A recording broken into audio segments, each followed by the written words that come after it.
My name's Yasmin. I'm 45 years old. I'm sitting alone in our cozy living room, my heart heavy with grief and longing as I write this story. I feel like I finally have the gumption to materialize what I've been through as a means to therapize myself and also help anyone who might relate to the craziness that is my life. You see, Charles, my beloved husband of 20 years, had been taken from me in a cruel twist of fate just a few months ago. The pain of his loss is still fresh, but it was even more crippling when it happened.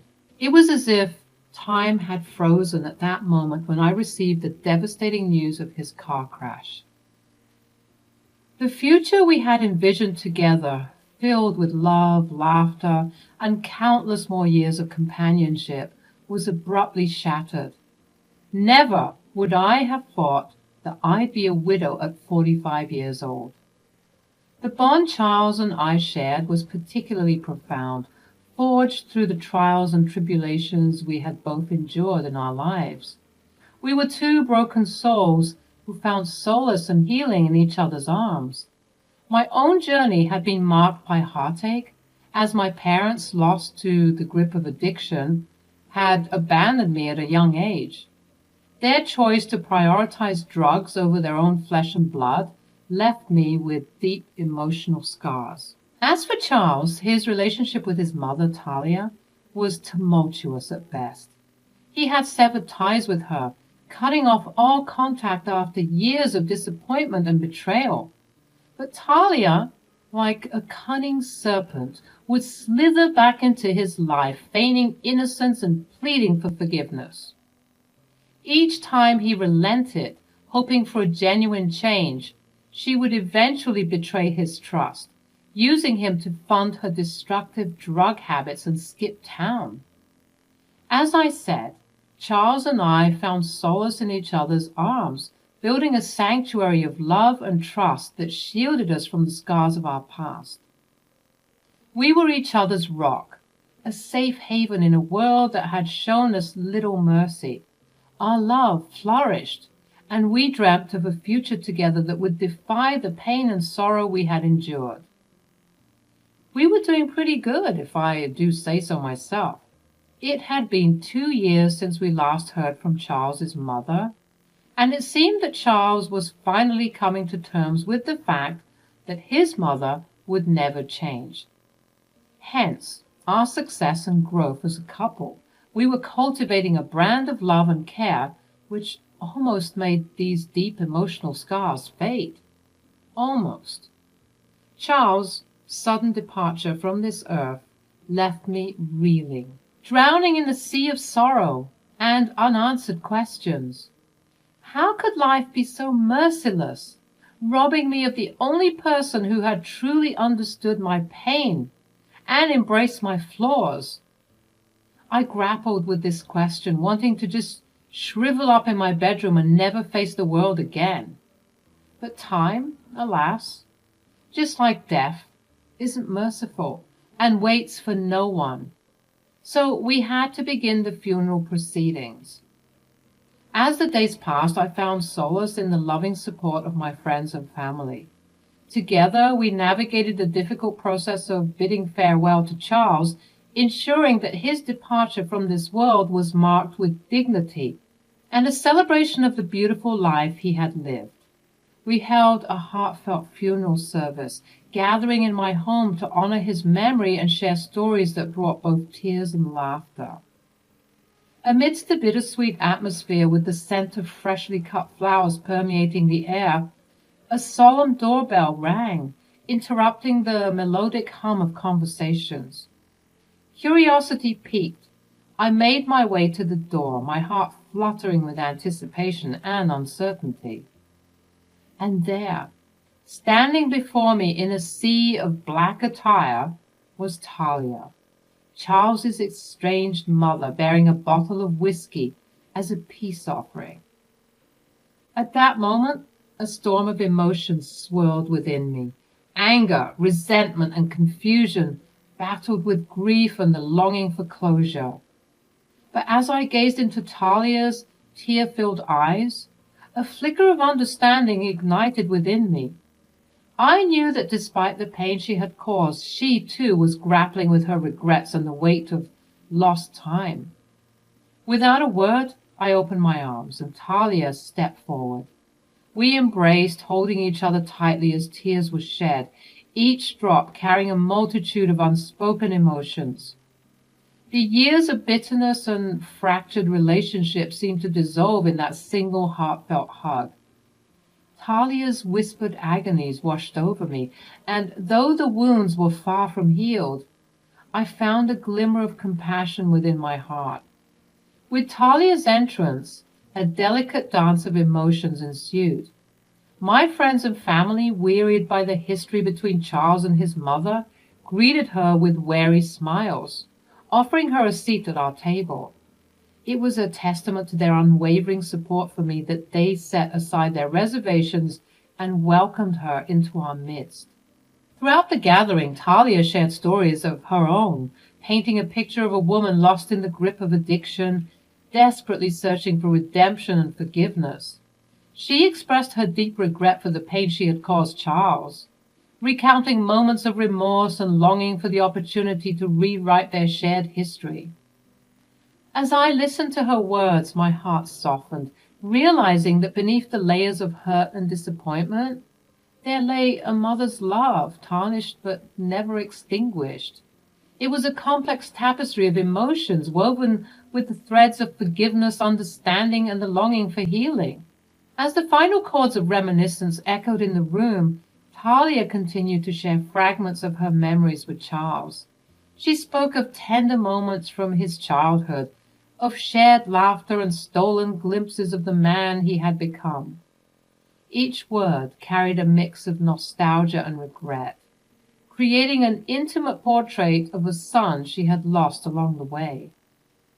As the funeral service drew to a close and guests began to depart, Talia, wearing a look of determination, remained by my side. With gentle gestures and a shared understanding, my sisters and I began to tidy up the remnants of the day, grateful for Talia's unexpected assistance. In a moment of vulnerability, Talia turned to me and asked if she could make a request.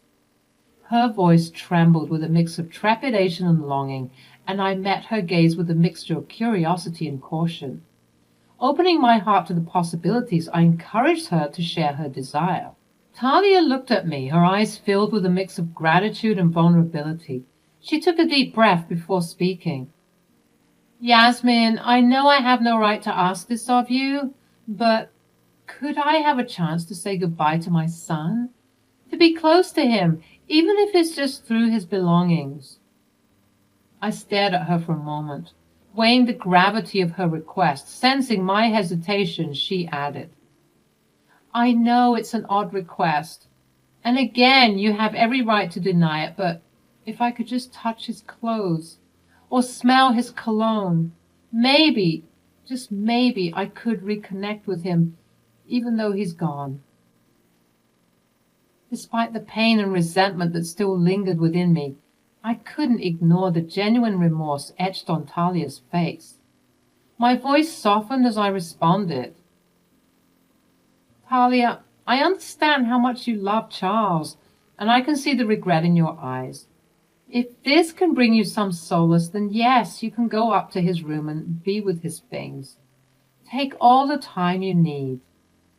Talia's expression shifted, gratitude washing over her features. Thank you, Yasmin. Your kindness means more to me than you'll ever know. As Talia made her way up the stairs, I couldn't help but feel a mix of emotions. Part of me hoped that this moment would provide some closure for her, a chance to mend the fractured bond she had with her son. Yet another part remained cautious, wary of the vulnerabilities this act might expose. In the silence that followed, I allowed my thoughts to drift, reflecting on the intricate tapestry of human relationships, how fragile they could be, how easily they could be torn apart, and yet how resilient they could become in the face of healing and forgiveness. However, Those moments of forgiveness and grace I held for Talia would soon be regretted. After about 30 minutes, Talia emerged from the bedroom, her eyes swollen and red, evidence of the torrent of tears she had shed. She appeared as if she had released an ocean's worth of grief and remorse in that solitary room. Her face, once stoic and guarded, now wore an expression of raw vulnerability. Talia took a deep breath, steadying herself before addressing us with a trembling voice. "Thank you for allowing me to have this time with Charles. I'm grateful for your kindness and understanding." Her words were filled with genuine sincerity, and I couldn't help but feel a twinge of sympathy for her. As Talia bid her final goodbyes, there was a sense of closure that enveloped the room. The weight of the day's emotions lingered in the air as if acknowledging the complex web of feelings we had all experienced. With heavy hearts, we watched Talia make her way out of the house, leaving us to reflect on the day's events. Hours turned into evening, and the sun began to set, casting a warm, glowing glow through the windows. My sisters and I sought comfort in each other's company, finding solace in more shared memories and gentle laughter. We reminisced about Charles, cherishing the moments we had spent together and drawing strength from the love that bound us as a family. As the night deepened, exhaustion settled in, and one by one my sisters retreated to their various homes, seeking solace in restful slumber after a long and tiring day. And for the first time that day I found myself alone in the quiet sanctuary of my room.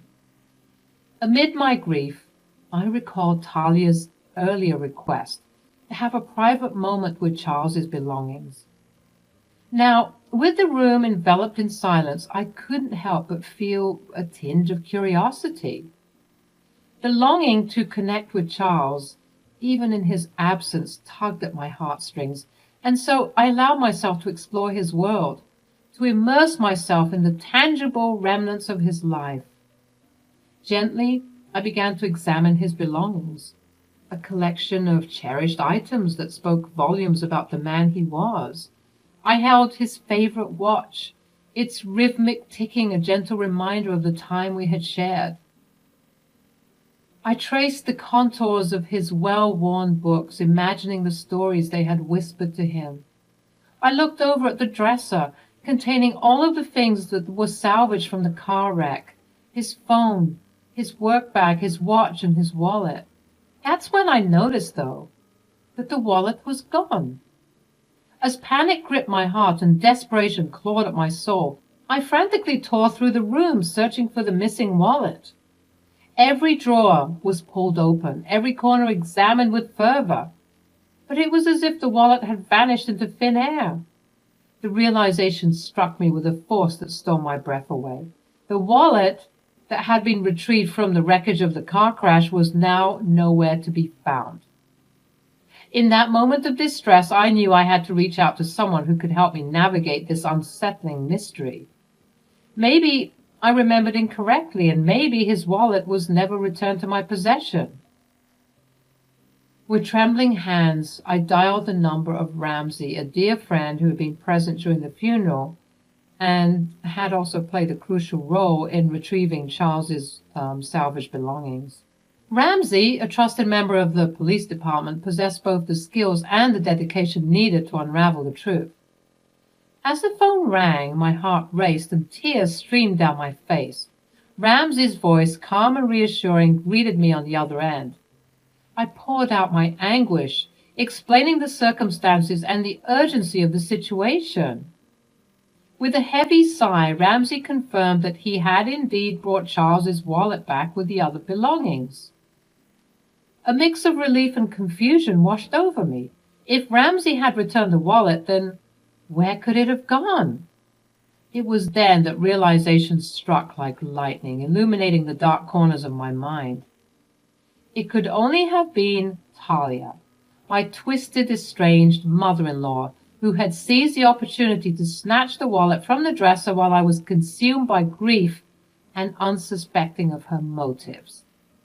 With a deep breath, I relayed my suspicions to Ramsay, my voice trembling with a mixture of anger, sadness, and disbelief. Ramsay, understanding the gravity of the situation, assured me that we would get to the bottom of it. Charles was one of my best friends. I promise you. If Talia had anything to do with this, we'll get to the bottom of it and make sure that she pays. At that moment, as Ramsay's words of comfort enveloped me like a warm embrace, a flicker of hope ignited within my heart. Though shadows loomed and uncertainty clouded the path before me, I knew that with Ramsay by my side, we would navigate the murky depths of this twisted tale. Together, we would uncover the motives that had driven Talia to commit such a heartless act, and bring closure to this chapter of our lives. As the days rolled on, the weight of grief still heavy upon my shoulders, I was confronted with yet another shocking revelation. The steady stream of bank statements that notified both me and Charles's phones bore witness to a growing storm brewing within Charles's accounts. It started with small amounts, a charge of $700 followed by $1,000, but soon escalated into a torrential downpour of deductions with staggering sums exceeding $3,000. Fear and concern gripped my heart as I watched the steady drain on Charles's hard-earned savings. It was a violation, a desecration of his memory that cut me to the core. With a heavy heart, I once again reached out to Ramsay, seeking guidance and solace in the face of this new ordeal. Ramsay's voice resonated with a mixture of empathy and determination, as he advised me to take swift action. You have to get Charles's cards deactivated immediately to halt these unauthorized transactions. The practicality of his advice was undeniable, but it was a bitter pill to swallow. Canceling credit and debit cards, terminating TV, movie, and music subscriptions, and severing financial ties. All these formalities served as a stark reminder that Charles was truly gone. Yet, as the anger grew within me, fueled by the audacity of Talia's actions, a rebellious thought took hold. Why should I succumb to her wicked game so easily? How dare she squander my late husband's money with such reckless abandon? No, I resolved that I would not let her have the satisfaction of destabilizing our lives further.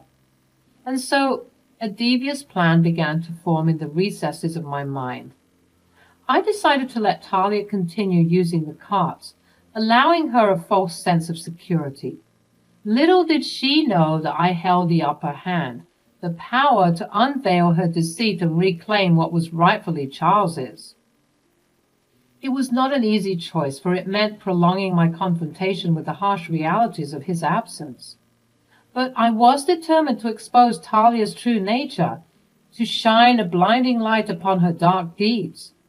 I would gather the evidence, the proof of her financial exploitation, and present it as an irrefutable testimony of her treachery. With renewed vigor and a fire burning within me, I set out on this dangerous path. Each transaction made by Talia would be meticulously documented, her every move tracked, until the time was ripe for confrontation. It was a delicate game of cat and mouse where I would allow her to revel in her illusion of control, all the while laying the groundwork for her inevitable downfall. As days turned into weeks, the battle raged within me. A whirlwind of emotions that swung between despair and determination. I clung to the memories of Charles, drawing strength from his love and the fire that burned within me. I knew that by exposing Talia's actions, I would be honoring his memory, safeguarding his legacy from the clutches of greed and deceit. But if I was going to stick it to her, I had to do it in a way that she'd never forget.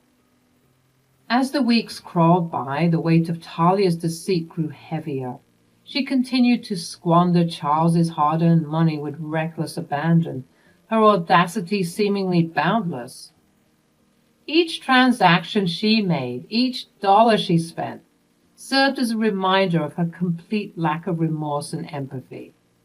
My disgust for my estranged mother-in-law reached new depths with every passing day. How could she betray her own son's memory so callously? How could she treat his legacy as her piggy bank, using it to fund her desires without a shred of guilt? Then, one fateful day, I opened the door, and lo and behold, there stood Talia, a semblance of remorse etched upon her face.